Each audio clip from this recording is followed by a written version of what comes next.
A very good morning to all. My name is Vishal, working as assistant professor at Khalsa College of Engineering and Technology, Ranjit Avenue, Amritsar. Today I am going to represent my topic limit state of design of concrete structures. Concrete. It's a combination of cement, fine aggregates, coarse aggregates, and water. Cement is a fine, soft, powdery type substance. Popularly, it's a building material. Material with adhesive and cohesive properties. To bind the fine and coarse aggregate together, it is used to fill voids in between fine and coarse aggregate particle to form a compact mass. Cement, which is also known as a Portland cement, it is made by mixing substances containing calcium carbonate such as chalk, limestone with substances containing silica, alumina and iron oxide such as clay or shale. Basically, what is clay or shale is? It's a combination of silicon dioxide, ferric oxide, alumina oxide, silica dioxide, which is abbreviated by S, and iron oxide, which is known as ferrite, is abbreviated by F, and alumina, which is known as aluminum oxide, it is abbreviated by A, and limestone, which is known as calcium carbonate, which is abbreviated by a C. This mixture is then heated and it becomes clinker. Clinker then ground into the powder. This powder then hardened Portland cement is a chemical process in which heat is involved. Now basically why it is called as Portland cement.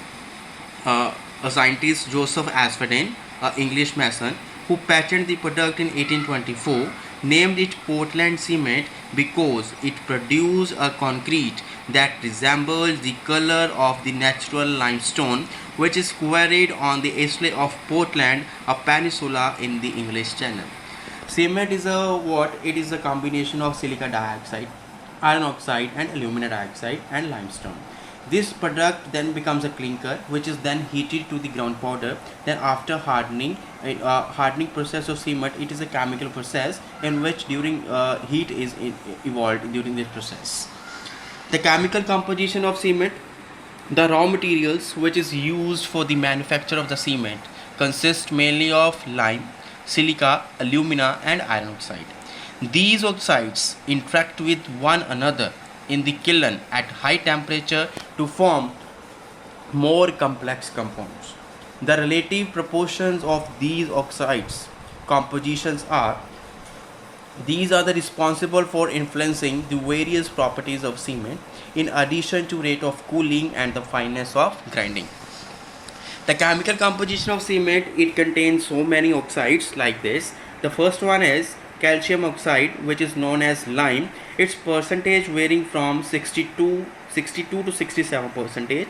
Silica dioxide, which is also known as silica, its percentage varies from 17 to 25 percentage. Aluminum dioxide, which is known as alumina, percentage is 3 to 8 percentage. Ferric oxide, this is known as iron oxide also, percentage ranging varies from 0.5 to 6 percentage. Now magnesium oxide, which is known as magnesia, its percentage is 0.1 to 4 percentage, and alkalis like potassium oxide, sodium dioxide, percentage ranges from 0.5 to 1.3 percentage, and sulfur trioxide, it's 1 to 3 percentage. Now we come to the topic where the functions of ingredients of cement. What are the functions these ingredients perform when the cement is prepared? The first one is a lime. The chemical formula is calcium oxide. It's a major ingredient of cement. Excessive quantity of lime makes the cement unsound. That is, it shows excessive expansion after setting. If it is a less, it decreases strength and allows the cement to set quickly. All these are the figures of the lime in the powder form as well as in the clinkers forms. One of the basic major function of this ingredient is that it shows the soundness properties of the concrete. Now comes to the functions of silica, which is known as silica dioxide. It's an important ingredient which gives strength to the cement due to their formation due to the dicalcium and tricalcium silicates. Because of dicalcium and tricalcium silicates, this silica shows a strength to the cements. If it is in excess amount, if silica is present in the excess amount, it allows the cement to set slowly. This figure shows a microsilica or silica fume which we can use for the concrete productions. Next ingredient is alumina, which is abbreviated as aluminum dioxide, and its chemical formula is Al2O3. This imparts setting time to the cement. If it is in excess quantity, it weakens the cement. If it also lowers the temperature of the clinkers. Clinkers are what? These are the large type of boulders which forms due to the after cooling, but a high temperature is required to obtain a suitable cement. This diagram shows a powder form of the aluminum dioxide. Next one is iron oxide, Fe2O3.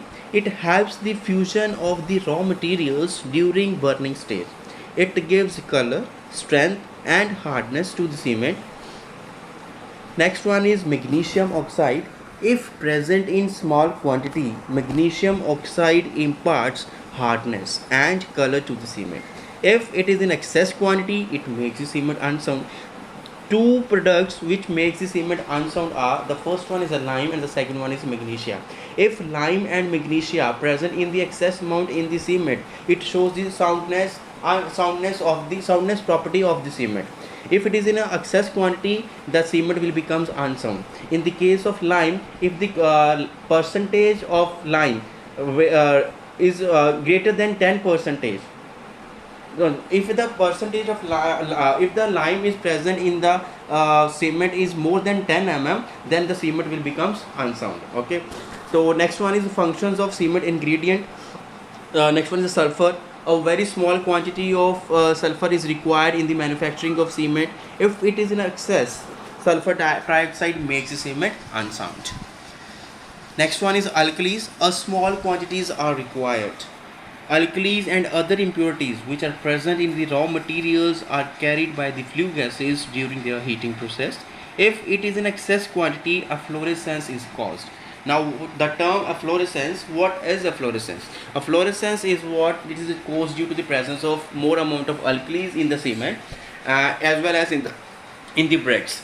If alkalis are present in a large amount, then white color of patches are produced in the walls due to more presence of alkalis. Next one is that topic is manufacturing of Portland cement. In the manufacturing means how the cement is manufactured. The raw materials required for manufacturing of cement are, the first one is calcareous material. In calcareous materials such as limestone or chalk is used, and in argillaceous materials such as shale or clay is used. The first one shows a limestone diagram and the second one is a shale diagram. That is it's a argillaceous material. The first one is it's a calcareous materials in which a limestone or chalk is used, and in the argillaceous material in which this is a shale or clay material is used for manufacturing of Portland cement. Now we come to the topic, what are the processes we use for the manufacturing of Portland cement. Basically there are two processes. The first one is a dry process and the second one is wet process. Now there are two processes, the known as wet and dry processes, depending upon whether the mixing and grinding of raw material is done in wet or dry condition. It depends upon the condition in which we are using the manufacturing process, whether it is a wet condition or dry condition. The first one is dry process. In this process, the following operations are involved. The first one is mixing of raw materials. The next one is burning. The third one is grinding. The fourth one is packing and distribution. We use in this process involves four steps. The first one is mixing of raw materials. The second one is burning. The third one is grinding, and the fourth one is packing and distribution. The next one is wet process. In wet process, these pictures show clinkers as well as gypsum, which are used for the wet processes. Now grinding is a what? Clinker is ground with gypsum. Gypsum matlab calcium sulfate to produce Portland cement. Fine grinding is necessary for a high early strength, 85 to 95%, passing 3 to 5 mesh, that is the size of 45 microns. 7 trillion particles per pound are grinding. Gypsum absorbs water and prevents setting of tricalcium aluminate during their shipment. Grinding is a process in which 7 trillion particles per pound are grinded in a single grinding. Gypsum in this gypsum absorb water and prevents setting of tricalcium aluminate during their shipment. Next one is it's a rotary kiln in which whole cement products are rotated in a circular manner. After that a product is obtained. All these are the setup of manufacturing of cements. Now we will come to the topics Boggs compound. Now first of all, we will learn about Boggs compound. During the manufacturing of cement in burning zone, the ingredients of calcareous and argillaceous component, that is lime, silica, alumina, iron oxide, etc., are united to form new compounds at a very high temperature, and this process is called fusion process. In Boggs compounds, which is what? During the manufacturing of cement in burning zone, the ingredients of calcareous and argillaceous component, that is a lime, silica, alumina, iron oxide, etc., get united to form new compounds at very high temperature, and this process is called as fusions. These compounds are called as Boggs compound. The following compounds are known as Boggs compound, in which the first one is tricalcium silicate, whose symbol is C3S. The second one is dicalcium silicate, symbol is C2S. The third one is tricalcium aluminate, which is represented by C3A. The fourth one is tetracalcium aluminoferrite, which is abbreviated as C4AF. Now the basically four components which are present in a Boggs compound. The first one is tricalcium silicate, the second one is dicalcium silicate, the third one is tricalcium aluminate, and the fourth one is tetracalcium aluminoferrite. All these components are helpful for the setting time of cement products. Next, the composition of cement clinkers. In the composition of cement clinker, we will discuss its chemically reactions, how they perform during the mixing of the cement with the water. The first one is calcium carbonate. When the calcination is done, it's produce calcium oxide as well as carbon dioxide. The next one is two compounds or molecules of calcium oxide plus silica dioxide to form dicalcium silicate. The third one is 3 calcium oxide plus silica dioxide to form tricalcium silicate. The next one is 3 calcium oxide plus aluminum oxide to form tricalcium aluminate. The last one is 4 compounds of calcium oxide plus aluminum dioxide plus iron oxide. It will combines to form tetracalcium aluminoferrite. Basically 4 reactions which take place in a cement clinkers. The first one is 2 molecules of calcium oxide plus silica dioxide to form dicalcium silicate. I repeat. The second one is 3 compound molecules of calcium oxide plus silica dioxide to form tricalcium silicate. Next one is 3 compounds of calcium oxide plus aluminum dioxide. It will combines to form tricalcium aluminate. The last one is 4 compounds of calcium oxide plus alumina oxide plus iron oxide. It will combines to form tetracalcium aluminoferrite. Now next we will discuss properties of mineral compounds. Now in the column wise, mineral type: tricalcium silicate, dicalcium silicate, tricalcium aluminate, and tetracalcium aluminoferrite. All the abbreviations are given in this table. Tricalcium silicate, which is represented as C3S, dicalcium silicate, which is represented as C2S, and tricalcium aluminate, which is represented as C3A, and the fourth one, last one, is a tetracalcium aluminoferrite, which is represented as C4AF. Now we will talk about the content. It's a percentage which is present in the compounds. The first one is tricalcium silicate, which is present in 30 to 50 percentage. Dicalcium silicate, which is present in 20 to 45 percentage. Tricalcium aluminate, which is present in the 8 to 12 percentage, and tetracalcium aluminoferrite, which is present in 6 to 10 percentage. Now we will discuss about hydration speed. Tricalcium silicate has fast speed of setting. The dicalcium silicate has slow speed of setting, and the tricalcium aluminate is the fastest, and the tetracalcium aluminoferrite is it's a fast. Now we will discuss hydration heat. Tricalcium silicate it's a much, dicalcium silicate is a little. In tricalcium aluminate it's the most hydrated speed heat, and the last one is the tetracalcium aluminoferrite. It's a more hydration heat. Now we will come to the strength. In C3S it's a high, in C2S it's a early low, later high, and in the C3A it's a low, and in C4AF it's a low also. Now we will discuss its a property anticorrosion. Tricalcium silicate is a good in anticorrosion, dicalcium silicate is a fine, and tricalcium aluminate is a poor, and tetracalcium aluminoferrite is a excellent in anticorrosion property. Now we will discuss shrinkage. In a tricalcium silicate shrinkage is middle, ठीक है. In dicalcium silicate it's a better, in tricalcium aluminate it's a big, and tetracalcium aluminoferrite it's a small. All these are the properties of the mineral compounds. Now we will come to the topic hydration of cement. Hydration of cement is what? When water and cement combines to form a mortar, then a heat is produced during this process. The heat which is liberated during this process is known as hydration of cement. Now when water is added to a cement, a chemical reaction starts between active components of cement like tetracalcium aluminoferrite, tricalcium aluminate, tricalcium silicate, and dicalcium silicate, and water, which is exothermic in nature and liberates a significant amount of heat.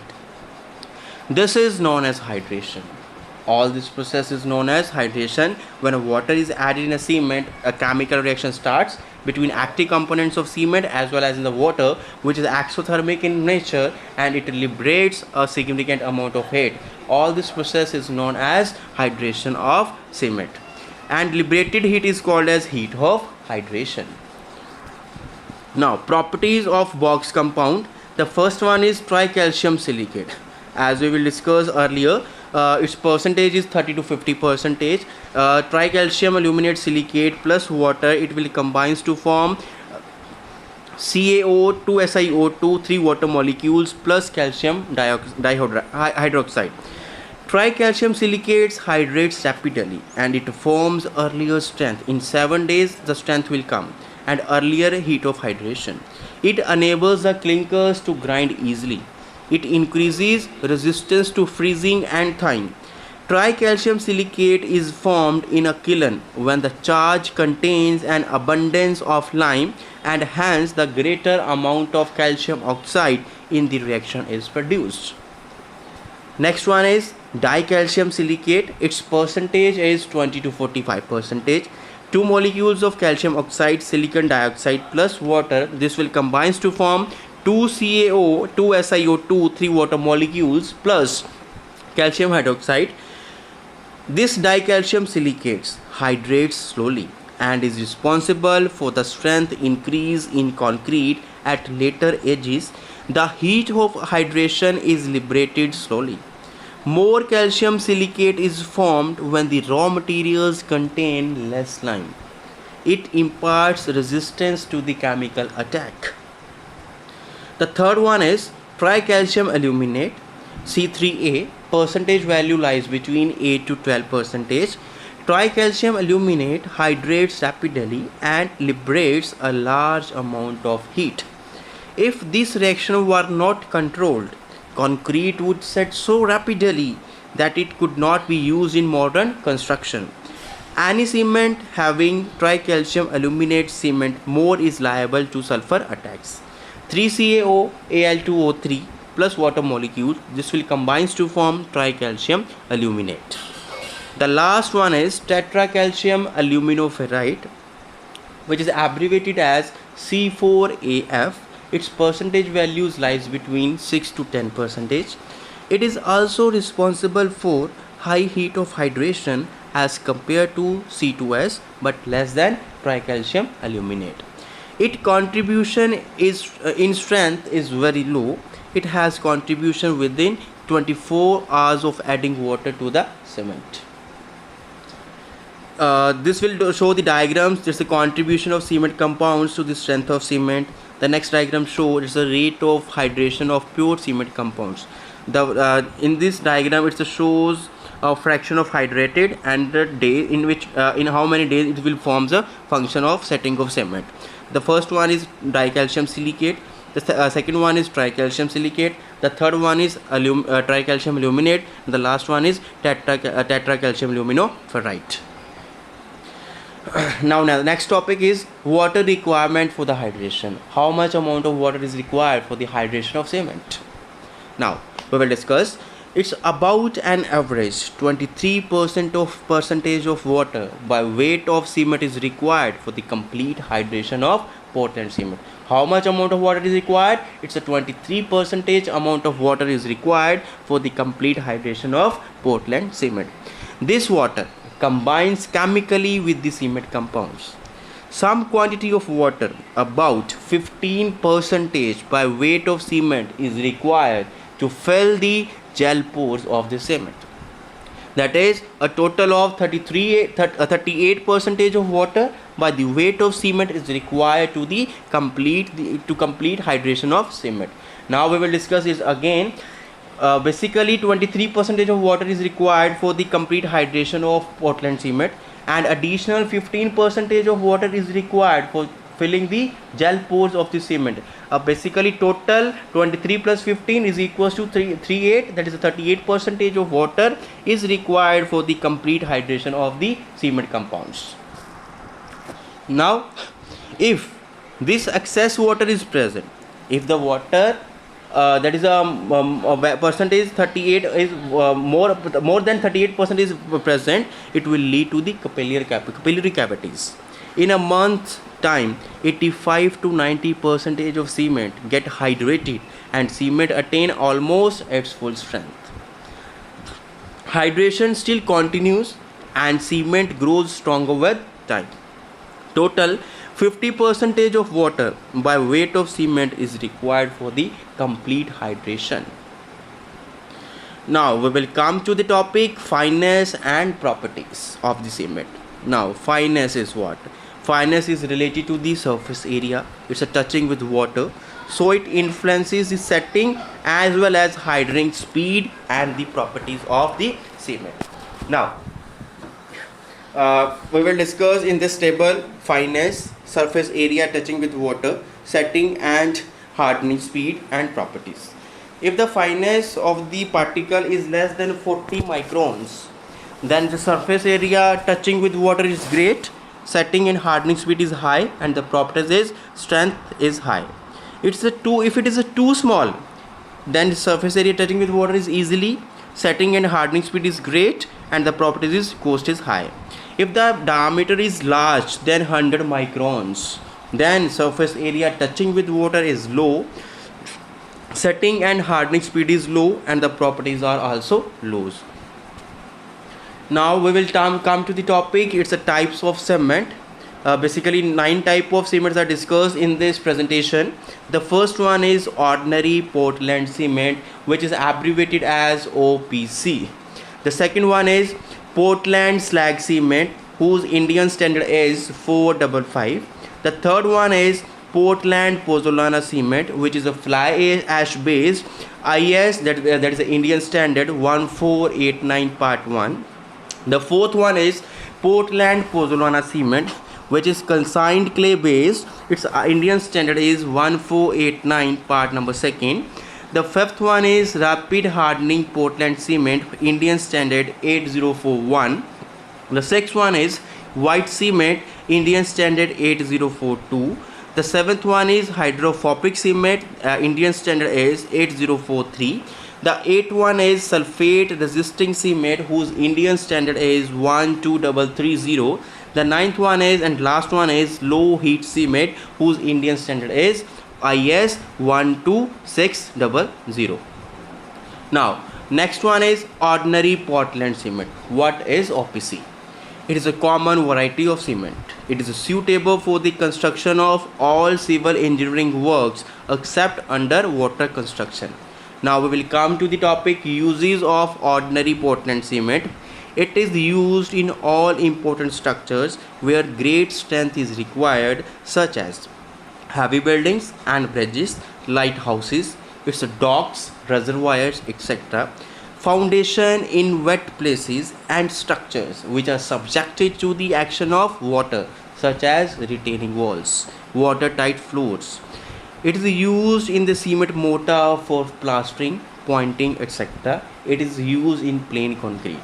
OPC is available in three grades. The number one is 33 grade, the second one is 43 grade, and the third one is 53 grade. OPC, that is ordinary Portland cement, is very useful for the water retaining structures as well as in the retaining walls. This OPC is classified into three grades as we discussed earlier. It's depending upon the strength of the cement, whose strength is the units of strength are Newton per mm square at 28 days when tested as per IS, that is the Indian Standard 4031-1988. OPC, as I discussed earlier, it's available in three grades. The first one is OPC 33 grade, whose Indian Standard is 269. The next one is OPC 43 grade, whose Indian Standard is 8112-1989.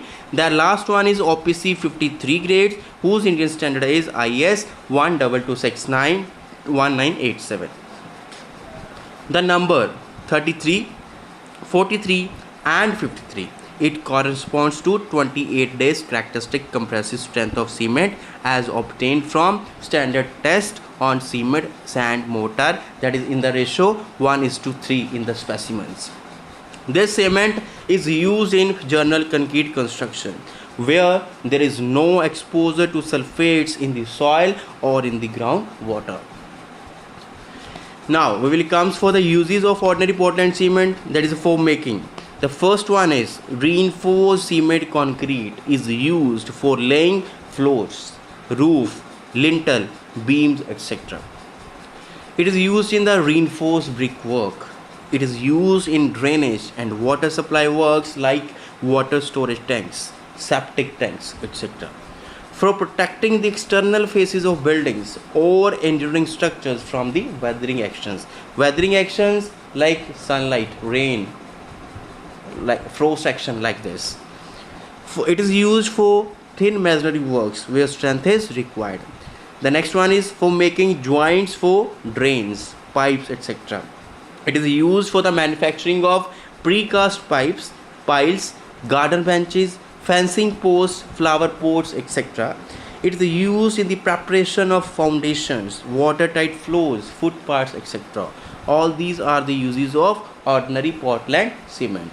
Now next we will come to the type of cement. Is a quick setting cement. As the name indicate, it sets very fast. The early setting property is brought out by reducing the amount of gypsum during the grinding processes. This cement is costlier than ordinary Portland cement. Initial setting time starts within 5 minutes after adding water in the cement. Final setting time is within 30 minutes. It is ground much finer than OPC. It is used where it is to be laid under the water. Its advantages are: it is used in the construction of structures underwater, in water logging areas, in rivers, in running waters like canals and streams and pipelines, etc. It is also used in the emergency circumstances where quick setting of cement is needed. Now we will come to the next type of cement. It is a white cement. The raw materials like china clay and pure limestone are used to get pure white color. It is a variety of ordinary Portland cement. It is prepared from such materials which are practically free from coloring oxides of iron as well as manganese. For burning of this cement, the oil fuel is used instead of coal. It is a white in color. That's why it is known as white cement. Now we will come to the uses of white cement. It is used for the floor finishes, plaster work, ornamental work, etc. It is also used to fill the small holes during sanitary, water supply, fittings, wall tiles, etc. Next one is rapid hardening cement. A rapid hardening cement is finer than ordinary Portland cement. It contains tricalcium silicate and less amount of dicalcium silicate than the ordinary Portland cement. The 1-day strength of this cement, that is the 1-day strength of rapid hardening Portland cement, is equals to the 3-day strength of ordinary Portland cement with same water cement ratio. The main advantage of this cement is that the shuttering may be removed much earlier, thus saving considerable time and expenses.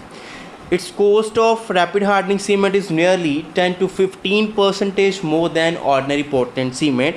It can be safely exposed to frost as it matures very quickly, more quickly. Now we'll come to the low heat cement. In low heat cement is obtained by reducing the more rapidly hydrating compounds like a tricalcium silicate and tricalcium aluminate and increasing the content of dicalcium silicate. As per Indian standard specification, the heat of hydration of low heat cement shall be as follows. For 7 days, it's not more than 65 calories per gram. For 28 days, it's not more than 75 calories per gram. Since the rate of gain of strength of this cement is low, hence adequate precautions should be taken in its use, such as with regards to removal of formwork, etc. Low heat cement is used in the massive construction works like abutments, retaining walls, dams, etc., where the rate at which the heat can be lost at the surface is lower than at which the heat initially generated. It has low rate of gain of strength, but the ultimate strength is practically same as that of ordinary Portland cement. Now we will come to the topic laboratory test on the cement. Now the laboratory test on cement, the first one is consistency of cement, the second one is setting time of cement, the third one is soundness of cement, fourth one is compressive strength test, fifth one is fineness of cement, the sixth one is test for the chemical composition of cement. Now next one is what is normal consistency of cement. Normal consistency is defined as that consistency which will permit a Vickers plunger having 10 mm diameter and 50 mm length to penetrate a depth of about 5 to 7 mm from the bottom of the mold. This diagram shows a Vickers apparatus. A plunger of diameter 10 mm and length of 50 mm is used in the normal consistency, that is a standard consistency to find out. Now the needle is used in the case of initial setting time as well as in the final setting time. The test normal consistency of cement. First of all, what we have to do, take 300 gram of cement sample and place on a non-absorbent plate. Take 25% of water by weight of cement as first trial and mix it thoroughly with cement using gauging trowels. Ensure that the time of gauging shall be within 3 to 5 minutes. The time of gauging shall be reckoned from the instant water is added to the cement to that paste is filled in the mold. The next one is keep mold on a non-absorbent plate. Apply a thin coat of oil inside the mold. Now fill the Vickers mold with cement paste at a stretch and tamp the mold so as to make the cement spread uniformly in the mold. Strike off the excess amount cement and level the surface of mold with the spatula. Now fix the plunger of 10 mm diameter and 50 mm long to the plunger holder of the apparatus. Now gently lower the plunger to touch the top surface of the plate and leave it quickly. Due to the weight of the header and the holder, the plunger penetrates into the cement paste. Now note the plunger's penetration reading on the scale of apparatus. The recorded penetration value is reckoned from the bottom of the mold. Now remove the plunger and cement paste from the mold. Now take the sample of cement and repeat the entire process with 27% of water and note down the plunger penetration. Now, normal consistency test of cement. Now, repeat the above process with varying percentage of water like 28%, 32%, 36%. Up to 36%, normally consistency will come. And note the penetration of plunger till the penetration value is 5 to 7 mm, measured from the bottom of the mold to the top of the plunger. Now, standard consistency of ordinary Portland cement is normally 30 to 35% by weight of cement will come in almost all cases in the case of OPC. This is one of the basic tests we have to perform while testing the other test of cement. This is the first test we have to perform, that is a standard consistency in the field. Now we will come to the another test, that is the initial and final setting time of cement.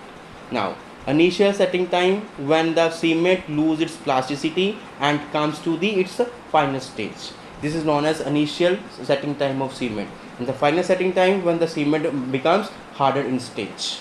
Mostly in the case of OPC, initial setting time is less than 30 minutes, up to 30 minutes, and final setting times up to 10 hours. That is 600 minutes.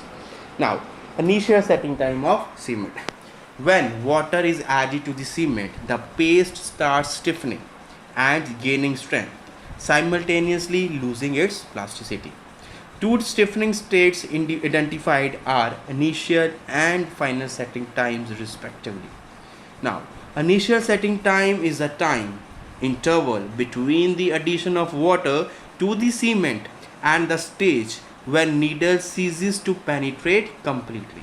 That is, needle penetrates only to a depth of 33 to 35 mm from the top or 5 to 7 mm from the bottom.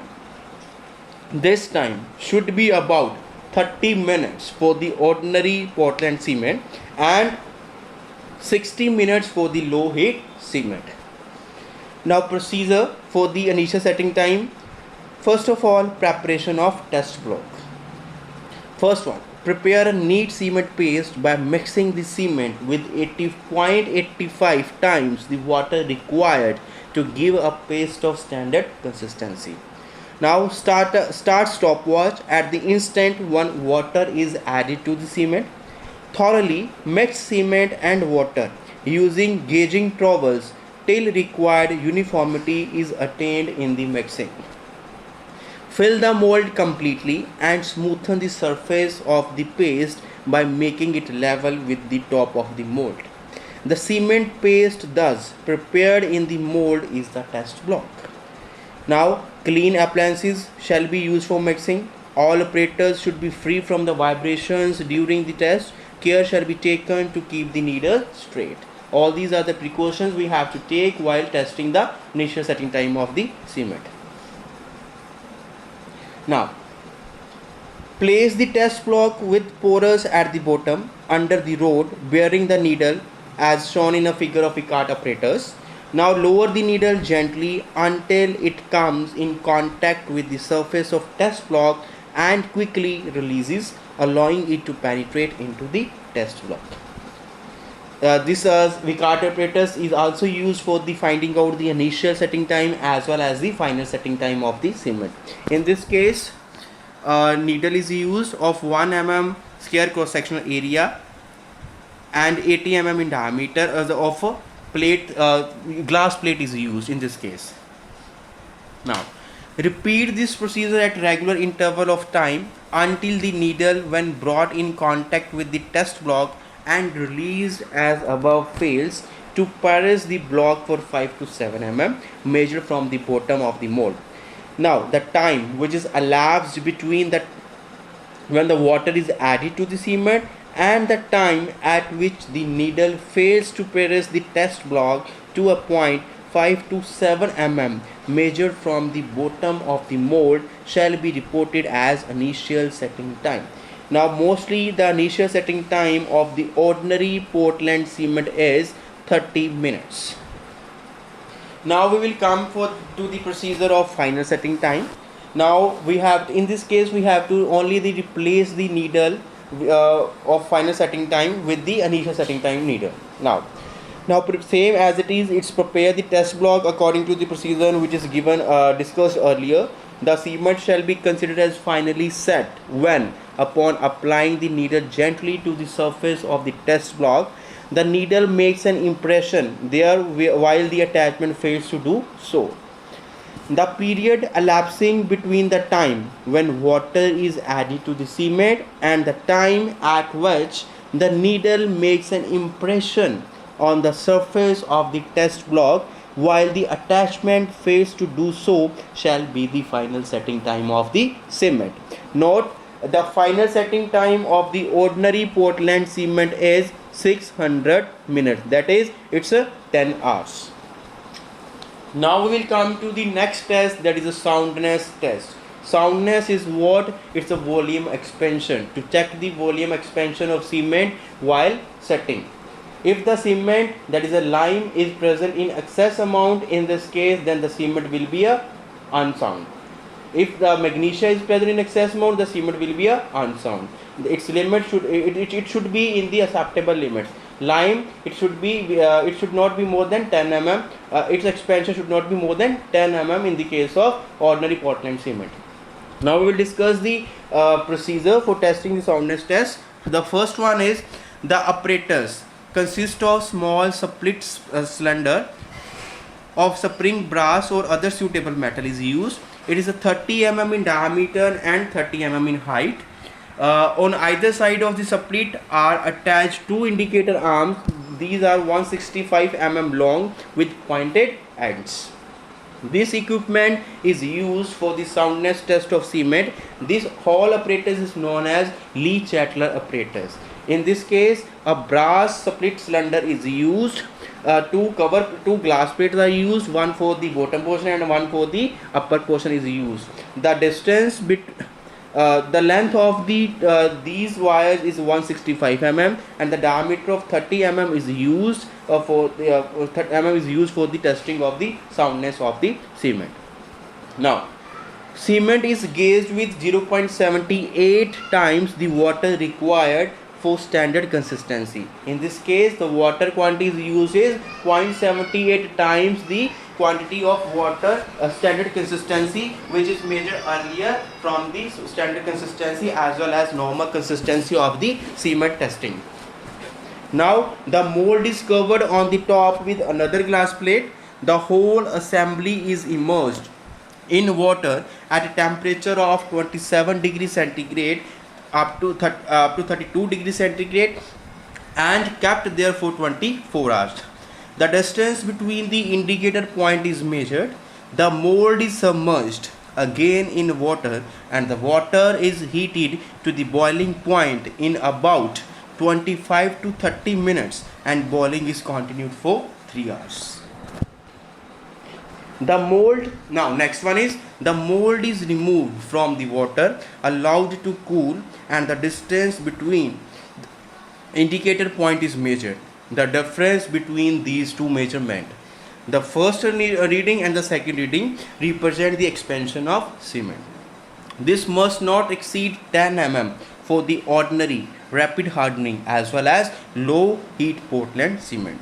If in case the expansion is more than 10 mm as tested, the cement is said to be unsound. That is, this cement can't be used for the construction purposes. Now we'll come to the topic grades of cement and their compressive strength. The first one is blended cement. Blended cement is what? Cement mixture containing ordinary cement and at least one supplementary cementous material, SCMS or pozzolana, is called as blended cement. Now blended cement which is interground or blended at cement plants are generally more uniform and produce better result than blended concrete mixtures combined at the concrete mixer. Blended cement is what? It is a mixture which is containing ordinary Portland cement and at least one of the supplementary cementous material should be there. That is a pozzolana will be there. That is known as blended cement. Blended cement interground or blended at cement plants are generally more uniform as well as produce better result than blended concrete mixture which combines at the concrete mixtures.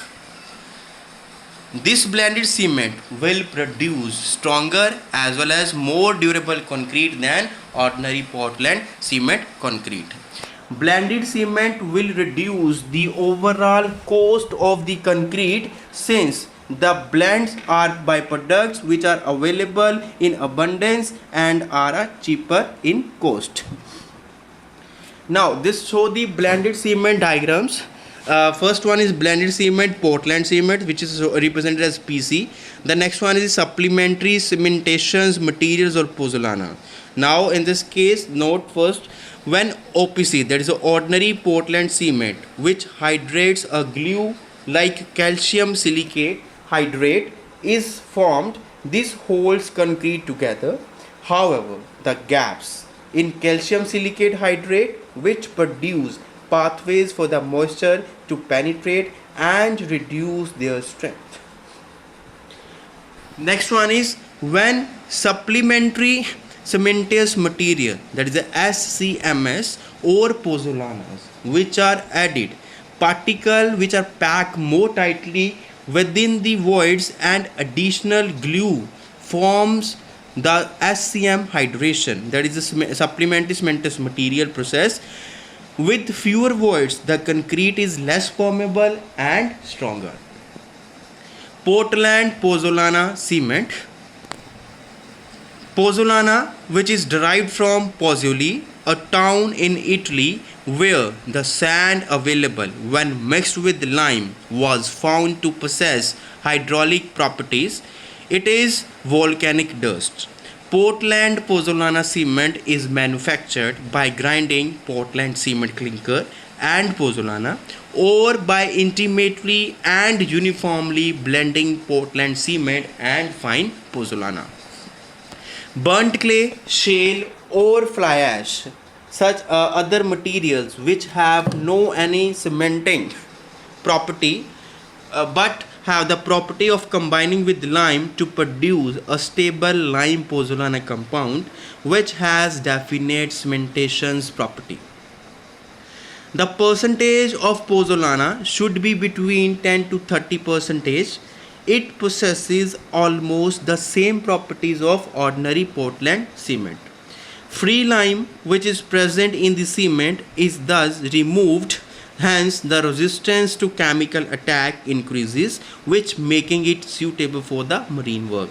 This is one of the most important properties of the Portland pozzolana cement, that free lime which is present in the cement is thus removed, hence its resistance to the chemical attack, which increases its making it suitable for the marine work. That is, it can be used in the under sea waters. Its uses are: it can resist action of sulfate, it improves workability. Now first of all, the term is workability. What is workability? Workability is the ease with which the material can be transported, placed, handled and placed in a particular position without any loss of homogeneity. Workability depends upon so many factors like water cement ratio, cement aggregate ratio, and as well as methods of placing the concrete and method of compaction. All these are the factors which affects the workability of concrete. Now for the workability, we use three type of tests. The first one is slump test, the second one is VB consistometer test, the third one is compaction factor test. In the slump test, what will happen? We have a cylinder of a diameter, top diameter is 100 mm, the bottom diameter is 200 mm and the height is 300 mm, in which what a concrete is placed in 4 layers of 75 mm. Each layer is compacted with 25 blows of tamping rod, and after filling the 4 layers of the cylinder, we will come to the 300 mm height of the cylinder. Now remove the extra amount of concrete which is present, which is above the height of the cylinder. Now we will check its workability. Now take a small amount of tilt, and then we will place the cylinder above. After that, we will see that the height of the material which is present in the which is present which is left after the rotating of the cylinder.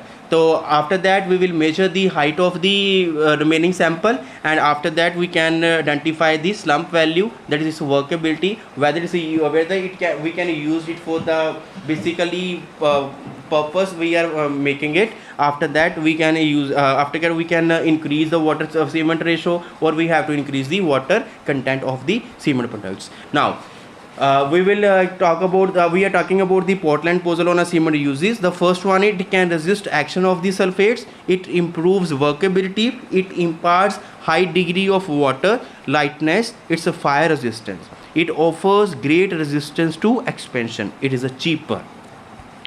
Now, improved workability, the spherical shape of fly ash particles and the glassy nature of slag particles, it reduces the amount of water which is needed to produce workable concrete. Blended cement tends to have slower set times than ordinary Portland cement, which can be a benefit during the warmer months. Now, curing, as with all concretes, proper curing is essential to achieve the best performance. Now, enhanced strength, blend can improve long-term strength development depending on the proportions and materials used. By reducing the amount of water required, blend produce stronger concrete. Now, its resistance to the sulfate attacks, blend can offer superior resistance to these attacks because they contain fewer compounds that react with sulfates, and due to their low permeability which keeps out sulfates bearing moisture. Now, our next topic is bricks. Bricks are what? These are the blocks of tempered clay molded to suitable shapes and size while it is still in plastic condition, which dried in sun and burned so as to make them strong, hard and durable. As per Indian standard, the size of the brick should be 19 into 9 into 9 centimeter without mortar, and a frog is generally formed on the top of the brick. Now we'll talk about the types of bricks. Now, as per IS 1077-1957, the bricks are classified as, the first one is class 1 brick, second one is class 2 bricks, the third one is class 3 bricks, and the fourth one is overburnt bricks, and the fifth one is fire bricks. Now we will talk about class 1st bricks. These are what? These have uniform color, thoroughly burnt, and plain rectangular faces with parallel sides and sharp, straight, right-angled edges. They would have fine, compact and uniform texture. These emit a clear ringing sound when they are struck to each other. Now, class 2nd bricks. These bricks have uniform color and may be slightly overburnt. The bricks may be slightly distorted and have round edges. They should have fine, compact, uniform texture, and it emits a clear ringing sound when these are struck against each other. The third one is class 3rd bricks. These bricks may be slightly overburnt or underburnt. They may be distorted and have round edges. The effect in uniformity and shape should not be such as to cause difficulty in obtaining uniform courses with their use. The fourth one is overburnt bricks, which is also known as Jama bricks. It is due to their excess fusion and temperature, bricks get overburnt. It loses their shape, it gets twisted. These bricks are dark and bluish in color. These bricks are generally used in the foundation, road material and flooring. The fifth one is fire bricks. Fire bricks are generally made of fine clay or refractory clay and burned at high temperature in the special kilns. These bricks are used for the lining of furnaces, boilers, combustion chambers and chimney flues where high temperature exists. These bricks are generally capable of withstanding high temperature up to 1700 degrees centigrade. Now the usual composition of fire clay is the silica, which is present in the amount of 56 to 96 percentage, alumina it's 2 to 36 percentage, iron oxide it's 2 to 5 percentage, lime, magnesia, potash and soda its percentage ranging from 8 to 20 percentage. Now the next topic is harmful ingredients in the brick earth. What are the harmful ingredients which are present in the brick earth? The first one is alkalis. Alkalis are what? These are generally present in the form of soda and potash and are hygroscopic. These lower the fusion temperature and it thus causing brick to disfigure. The second one is lumps of lime. In lumps of lime, the lime is present in earth, it changes into quicklime on heating, and when a brick comes in contact with water, the lime present crumbles to pieces and the brick breaks. The third one is stone pieces, the fourth one is iron pyrites, the fifth one is color, and the sixth one is organic matter and alkaline water. All these are the harmful ingredients which are present in the brick earth. I repeat, the first one is alkalis, the second one is lumps of lime, the third one is stone pieces, the fourth one is iron pyrite, the fifth one is color, and the sixth one is organic matter and alkaline water. Now the next topic is what are the field tests for the brick earth. Now we will discuss about the field test. The first one is consistency test. The purpose of this test is to determine the correctness of the proportioning of the clay and sand. The next one is test for molding properties. The object of this test is to find suitable water solid ratio to get bricks sharp and well formed edges. The third one is testing for the deformation and shrinkage when the bricks are burnt. The last one is test to determine the strength of brick earth. Now we will discuss the manufacturing of bricks. In this topic we will discuss only the stepwise procedure. The first one is preparation of brick earth. In preparation of brick earth, the first one is digging, the second one is weathering, the third one is blending, and the fourth one is tempering.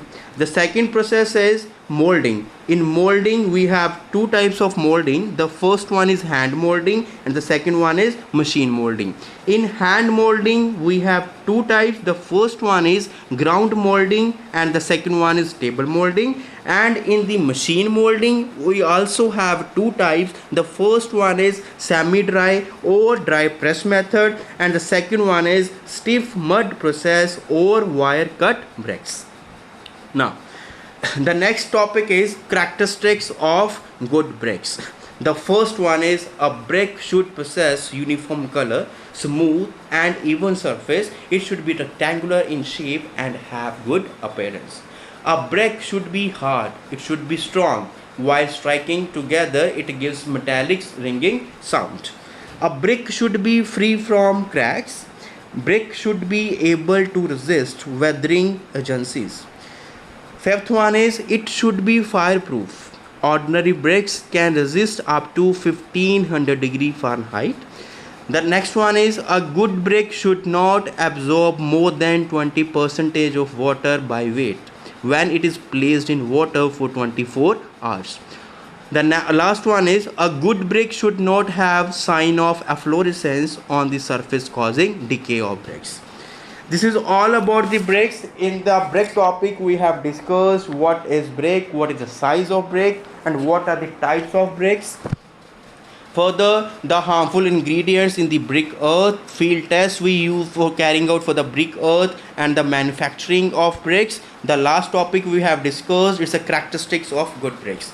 Now the starting in this presentation we have discussed cement topic. In cement what are the compounds, what is the percentage composition of oxides which are present in the cement, what are the processes, what is the hydration of cement, what are the types of cement and what are the various tests we perform while during the in the labs or in the field of the cement. Now in the cement we have discussed, in the testing of cement we have discussed its a standard consistency, its initial and final setting time of cement, and soundness of cement. ठीक है. Another test it's a compressive strength of cement, it's a fineness of cement, as well as it's a specific gravity of cement. All these are the test of the cement.